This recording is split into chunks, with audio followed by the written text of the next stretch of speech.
वालेकुम वरहमतुल्लाहि वबरकातुहू। जनाब इज़हार रशीद साहब,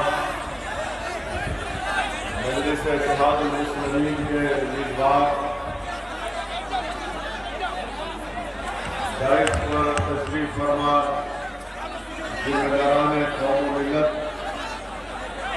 बुजुर्गान मिल्लत, मेरी सरदार माँ बहनों और मेरे गरीब नौजवान साथियों, आप तमाम का बेहद शुक्रिया कि आपने अपना कीमती वक्त निकाल कर आज के इस इंतखाबी जलसे में शिरकत की है।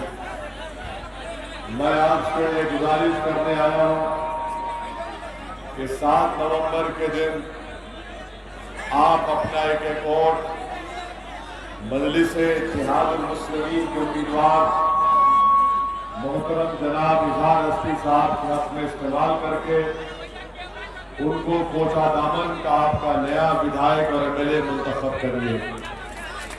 और हम आपसे ये भी गुजारिश करने आए हैं और साथ में हमारी माँ और बहनों को, हमारे बुजुर्गों को याद दिलाने भी आया हूँ कि 5 साल पहले जब हम आए थे, हमने मजलिस का सियासी सफर का आगाज रियासत बिहार में सीमांचल की सरजमीन से शुरू किया था। हमने हमेशा इस बात को कहा और आज भी दोहरा रहा हूं कि हम उस वक्त तक चैन से नहीं बैठेंगे जब तक के सीमांचल से इंसाफ नहीं होगा। हमारी राय सीमांचल के जमीन पर बसने वाले इंसानों के इंसाफ की लड़ाई है। हम पटना में जिस किसी की सरकार बनेगी, हम उनको आराम से बैठने नहीं देंगे जब तक के सीमांचल से इंसाफ नहीं होगा। सीमांचल न सिर्फ बिहार बल्कि भारत का सबसे पिछड़ा इलाका है और हम ये बड़ी जिम्मेदारी के साथ आपके सामने अर्ज कर रहे हैं। कोचा दामन में बाढ़ आती है, बाढ़ का कोई इंतजाम नहीं है।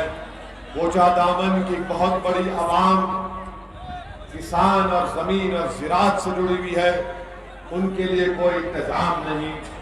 मेरे अजीज दोस्तों और बुजुर्गों, यहाँ पर इंशाअल्लाह ताला हम आपसे वादा करके जा रहे कि कोचा दामन से अगर आप इंशाअल्लाह इज़हार रशीद साहब को मुंतखब करेंगे तो कोचा दामन विधानसभा में हम पूरी कोशिश करके इंशाअल्लाह ताला एक रेलवे स्टेशन को यहाँ पर कायम करवाएंगे। और हम आपको ये भी याद दिलाना चाहते हैं कि 5 साल पहले जब मैं यहाँ पर आकर कोचा दामन की विधानसभा में तकरीर कर रहा था तो सबने हमसे मिलकर कहा था कि ओवैसी साहब, अभी गठबंधन को कामयाब करना है क्योंकि बीजेपी को रोकना है।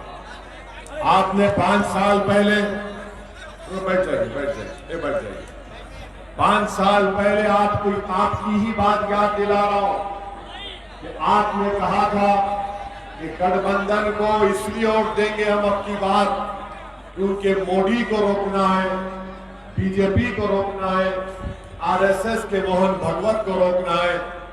मैं आज कोचा दामन की जनता में खड़े होकर आपके उस जुमले के बाद मैंने आपसे कहा था, आप 5 साल पुरानी मेरी तकरीर उठाकर सुन लो मेरी माँ और बहनों। मैंने आपसे कहा था कि वोट डालना आपका अख्तियार है, मगर हमारी बात को याद रखा जाए कि नीतीश कुमार दोबारा बीजेपी में चले जाएंगे अगर आप कोचा दामन से यहाँ से जेडीयू के उम्मीदवार को देंगे तो आपका वोट जाय होगा। और वक्त ने बतला दिया कि नीतीश कुमार ने कोचा दामन की जनता के साथ, राजद ने, कांग्रेस ने कोचा दामन की जनता के साथ उनके जज्बात का मजाक उड़ाकर, उनको धोखा देकर, उनको झूठ बोलकर वोट हासिल किया। और आज नीतीश कुमार नरेंद्र मोदी के गोद में बैठकर दूध पी रहे, तो इसका जिम्मेदार नीतीश कुमार भी है, राजद भी है और कांग्रेस भी है। धोखा देकर वोट लिया था, झूठ बोलकर वोट किया था, इसलिए हमको इल्जाम लगाते हम पर कि हम वोट कटवाएं। अरे हम वोट कटवा नहीं है, हम दिल को मिलाना चाहते हैं और दिलों को मिलाकर रखेंगे इंशाअल्लाह ताला।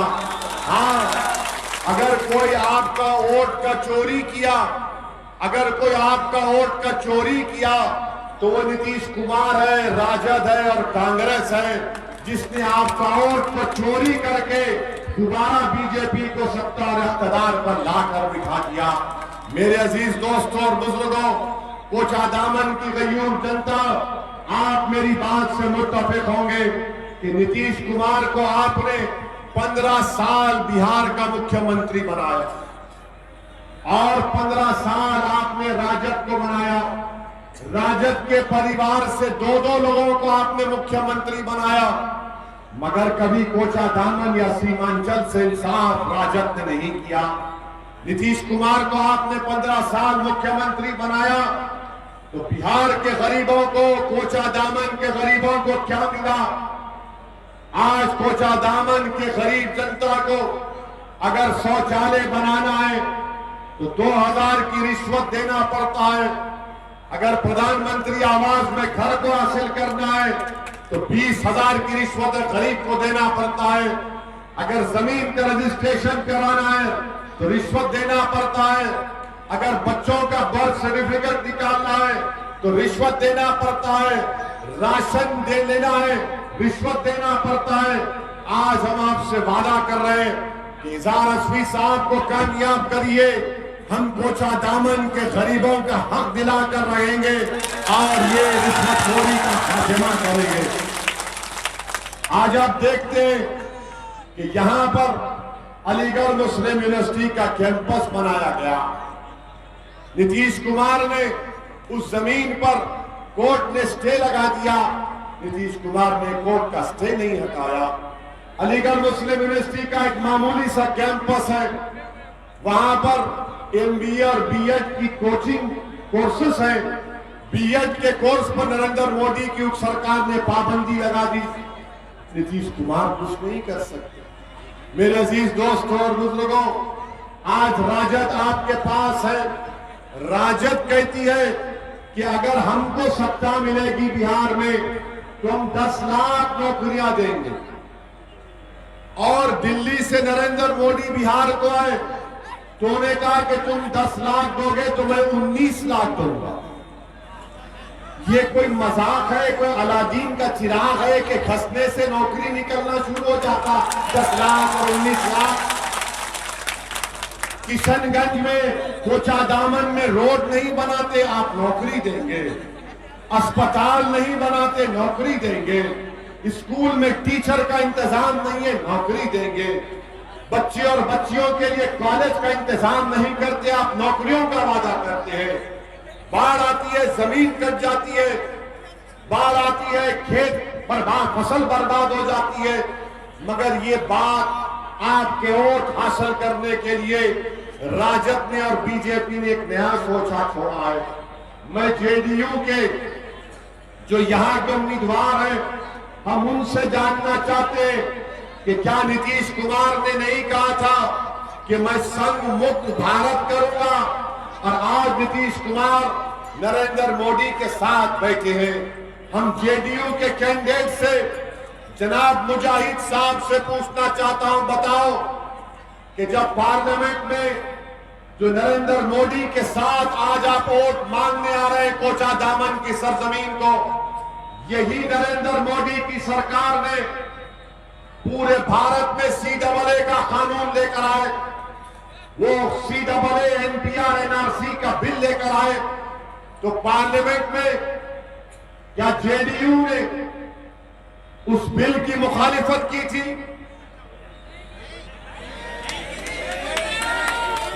आप खुद जवाब दीजिए, क्या जेडीयू ने उस बिल की मुखालिफत की थी? राजद का तो कोई MP ही नहीं है, फिर भी हम वोट कटवा। 40 लोकसभा की सीट बिहार में राजद का एक भी नहीं जीता, और पार्लियामेंट में जब बिल लेकर आए, पार्लियामेंट में जब बिल लेकर आए तो कौन उठा? पूछो ये कांग्रेसियों से किसने भारत की पार्लियामेंट में 540 के ऐवान में अगर किसी ने उठकर नरेंद्र मोदी की सरकार के सामने बेबाक तरीके से खुलकर सच्चाई को बयान किया और कहा कि CAA का कानून भारत के संविधान और आईन के खिलाफ है, ये मजहब के नाम पर मुसलमानों से नाइंसाफी करता है, और हमने नरेंद्र मोदी की सरकार के सामने बता दिया कि जिस तरह महात्मा गांधी ने जनूबी अफ्रीका में सफेद फाम हुकूमत के कानून को फाड़ा था, हमने नरेंद्र मोदी से कहा इस कानून को हम भी फाड़ते हैं तुम्हारे साथ। बताओ JDU के कैंडिडेट, तुम आज कोचा दामन की जनता से वोट मांगने आ रहे हो, तुम्हारा मौक़िफ़ क्या है CAA NPR NRC पर? याद रखो कोचा दामन की जनता, याद रखो सीमांचल की मेरी गयूर आवाम, मेरी माँ और बहनों, सुनो इस दीवाने की बात को। CAA NPR NRC आइंदा साल से बीजेपी लागू करने वाली है। क्या हुआ आसाम में? आसाम में 15 लाख लोग के नाम नहीं आए, सुप्रीम कोर्ट ने उसको करवाया था। 5 लाख मुसलमान के नाम थे, 15 लाख हमारे गैर मुस्लिम भाइयों के नाम थे। तो बीजेपी ने आसाम में कह दिया कि जो 15 लाख हमारे गैर मुस्लिम भाई हैं उनको नरेंद्र मोदी CAA से भारत की सिटीजनशिप शहरियत देगा, और जो 5 लाख आसाम में मुसलमान के नाम नहीं आए उनको कोर्ट में जाना पड़ेगा उनको अपनी शहरियत साबित करने के लिए। उस वक्त तक उनको भारत का सिटीजन नहीं करार दिया जाएगा। इसीलिए हम आपसे कह रहे कि CAA NPR NRC के रूल हमारे वजूद की, हमारे बका की लड़ाई है, और ये नीतीश कुमार, ये JDU RJD, इनमें दम कम नहीं है कि बीजेपी को रोक सके।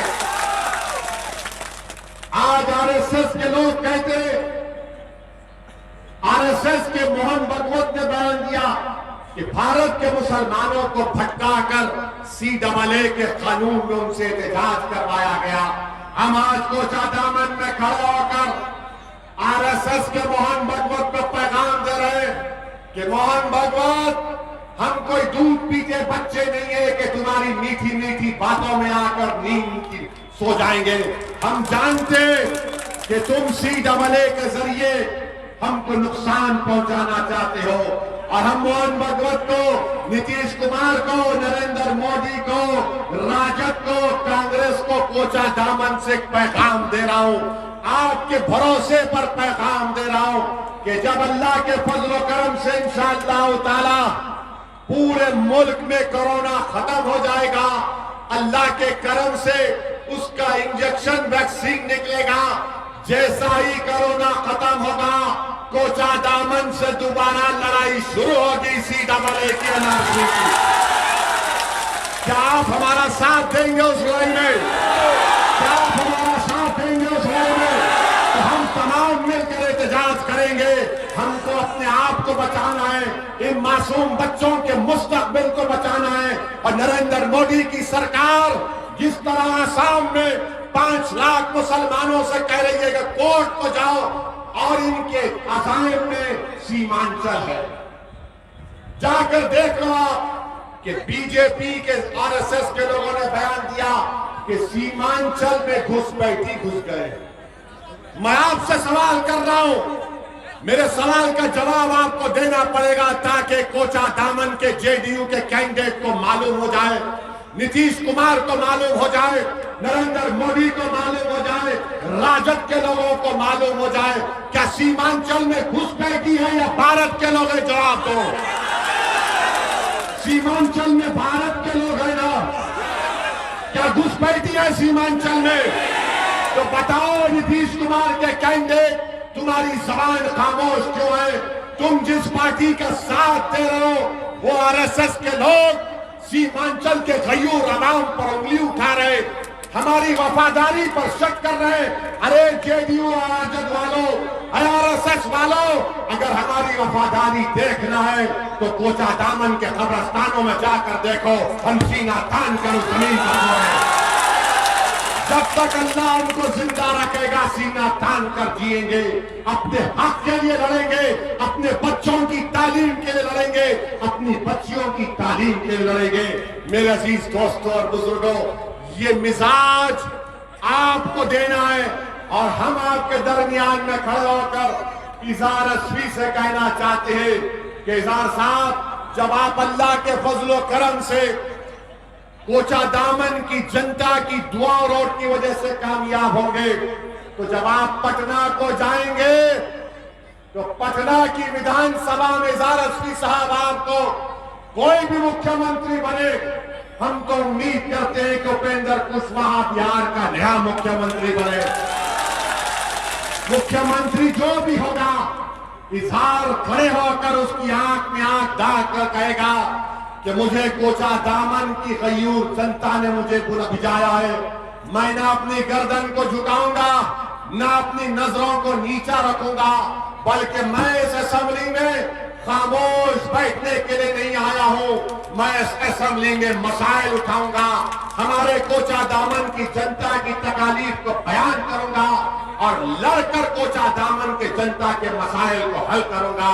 क्या आप चाहते हैं कि इज़हार इस तरह से काम करे जो मैं कह रहा हूं?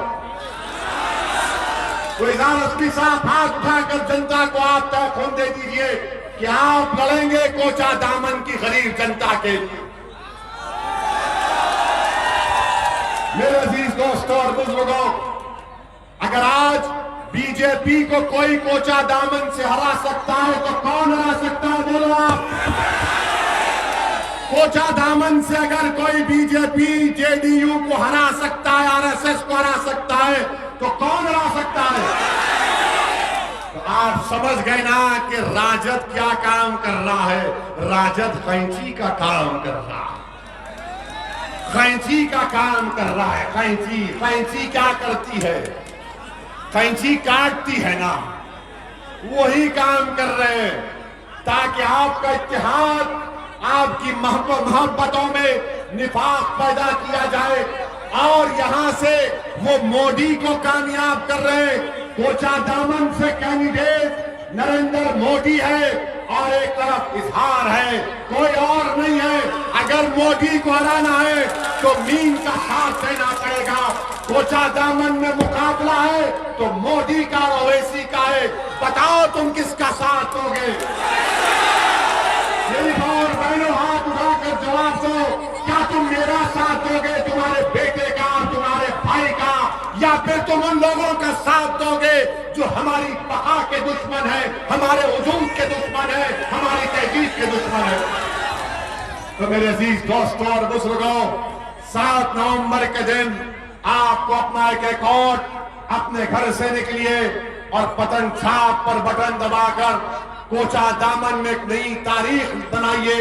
और जितने वादे हम कर रहे हैं, इंशाअल्लाह ताला कामयाबी के बाद हम खुद आएंगे किशनगंज को, कम से कम साल में 2-3 मरतबा आएंगे। आकर इनका हाथ पकड़कर बोलेंगे, बताइए जनाब, कोचा दामन में क्या काम कुछ कर रहे हैं या नहीं कर रहे? आपसे हम वादा कर रहे हैं, आप जब 7 नवंबर को जाएंगे तो पतंग छाप की जगह पर आप हमको याद करिए, इस गुनाहगार को याद करिए, अपने इत्तेहाद के लिए, अपनी ताकत के लिए, अपने मुस्तकबिल के लिए पतंग छाप पर बटन दबाकर अपने आप को कामयाब करिए। अस्सलाम वालेकुम व रहमतुल्लाहि व बरकातहू।